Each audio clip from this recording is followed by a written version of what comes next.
Hello, in this video I'm gonna show you how to print any web page on your MacBook.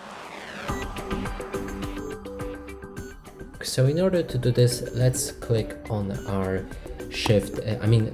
Command and P on our keyboard.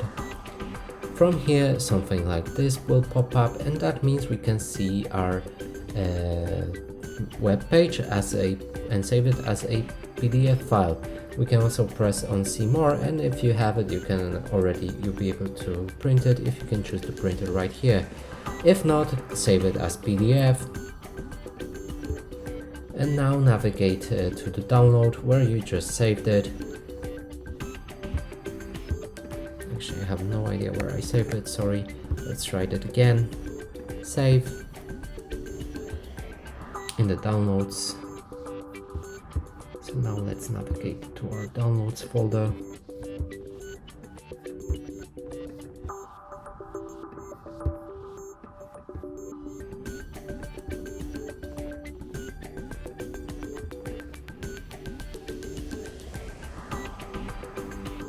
And now we should be able to find this document somewhere right here. It's the most recent one, so let's open it.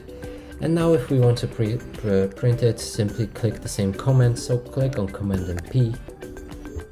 Your printer settings will pop up and you'll be able to print it. And that's it for this video. Hope you like it. Please consider subscribing to our channel, leave a like and a comment below.